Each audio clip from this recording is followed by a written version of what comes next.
Hey gang, it's Bryan from FXBilliards. Today, I'm going to give you about 6 or 7 shots that can change your game, and all of them involve running English. But first, for those of you that don't know, let me explain what running English is.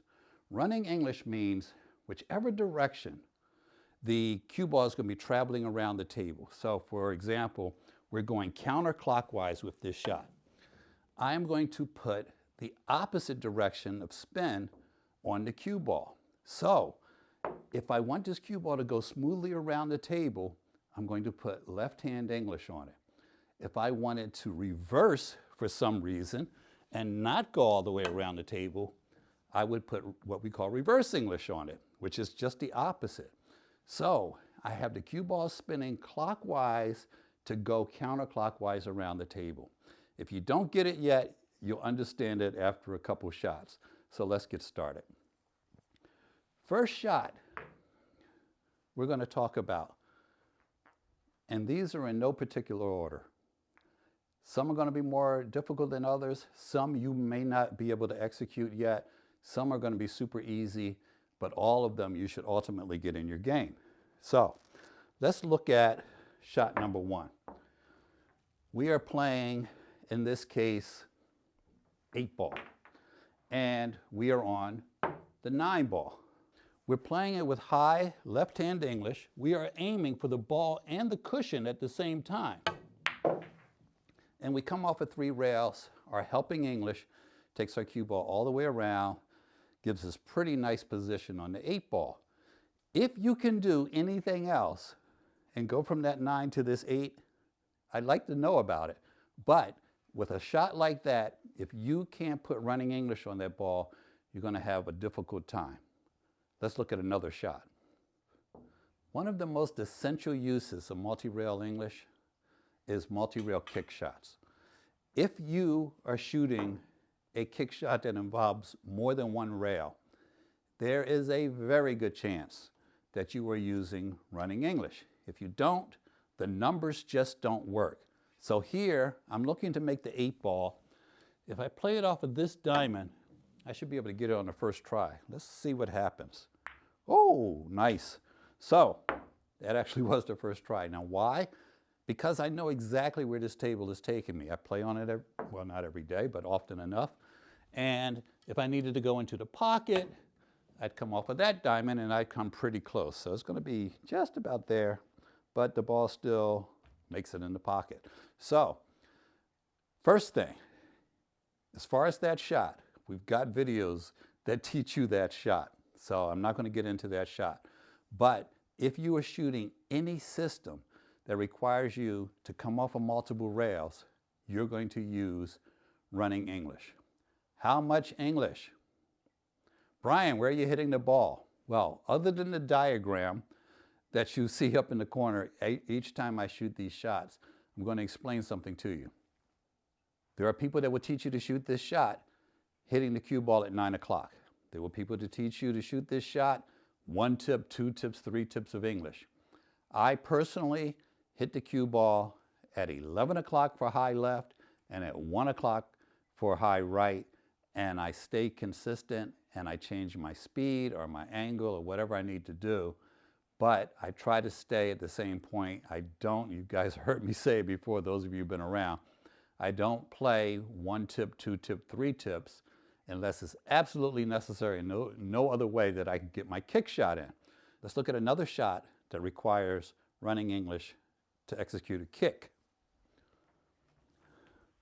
This time our 8-ball is here and we're using the diamond system,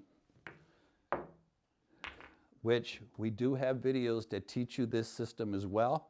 Everything that you see here, there is a video in our portfolio that will teach you these shots. So I'm not going to get into a lot of math here and how the numbers work, but I just want to give you some examples of how multi-rail position and multi-rail kicks involve running English. So now we're going this way around the table to get to the 8-ball.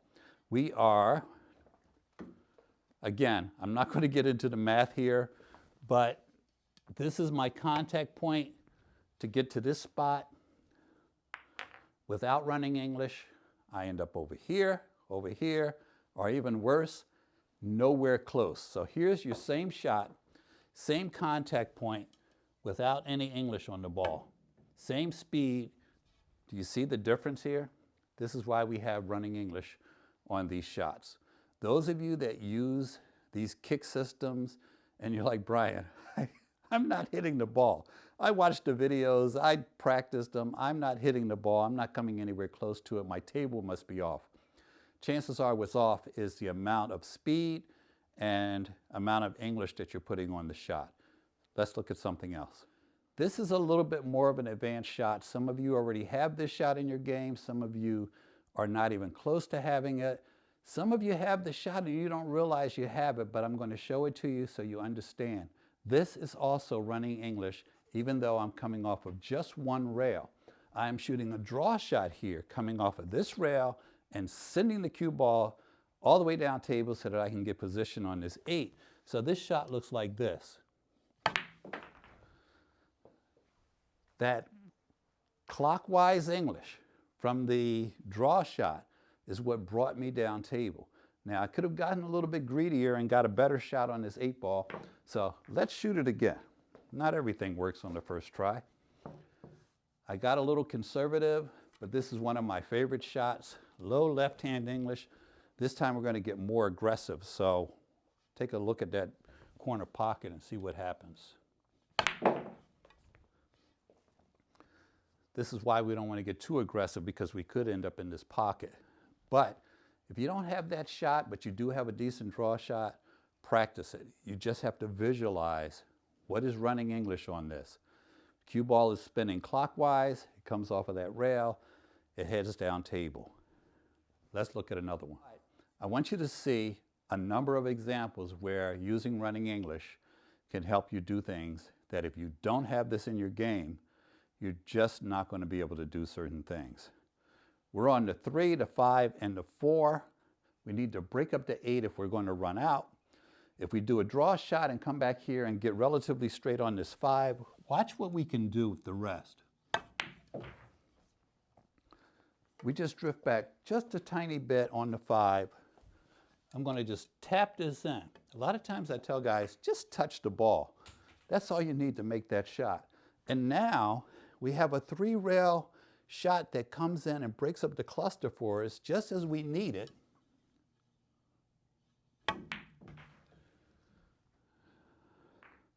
And I'm predicting that we're going to be out. Now, you could have done other things to break up that cluster. But if you find yourself in this position, or if you're like me, you prefer that shot, or you prefer breaking up the cluster at the end of the rack. I know a lot of you don't want to break up that cluster, because if you do it using the side pocket shot and you don't get the rest of the balls, your opponent is wide open, right? So by saving it till the end, which I don't necessarily like to do, but by saving it till the end, I'm only breaking it up as needed. If you watch this channel, you've seen this shot. If you play pool with me, you've seen this shot. I love these 2 shots that I'm about to show you. They not just look great, but they can get you just about anywhere on the table you need to get. But you have to have an understanding of running English. So here's our situation.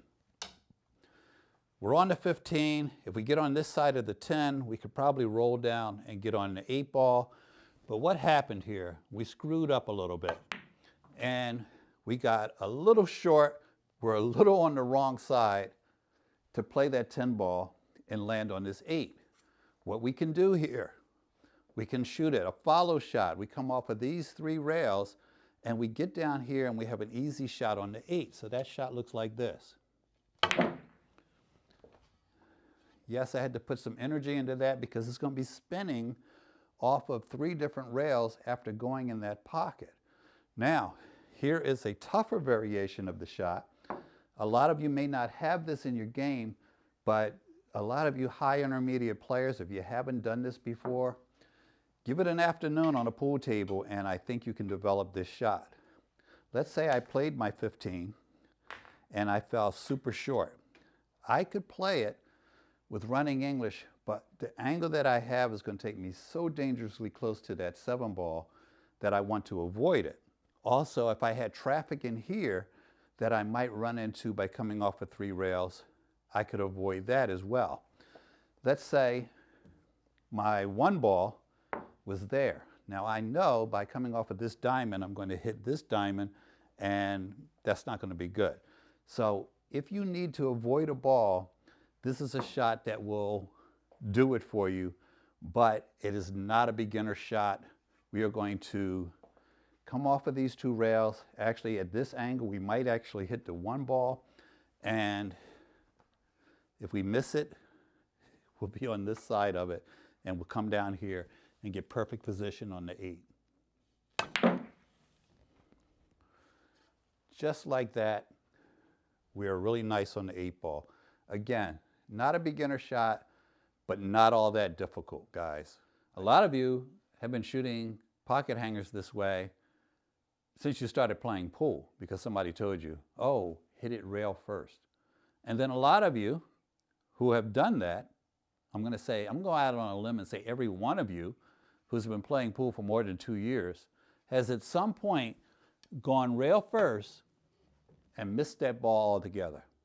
Top pro, I'm not going to say his name, top pro missed a shot going rail first on a pocket hanger when he did not need to. It's okay. Just because you're a pro, just because you're one of the best in the world, doesn't mean you're going to do everything right all the time. Okay? What we want to do is go from being right maybe 75 or 80% of the time to being right maybe 95% of the time. But we are going to play this with running English. Why? Because we don't need to make the 7. We need to make the 7 and get on the 8. And where is it again? Down here. Why do I keep putting it down here? Because this is one of the worst places for your 8 ball to be at the end of the game, especially if you need to go down that end of the table. The only thing worse than here is here or here, because that means if it's here, you only have one side that is really easy to get on. The other side, you're blacked out. So if we take this, we put it here, let's split the difference.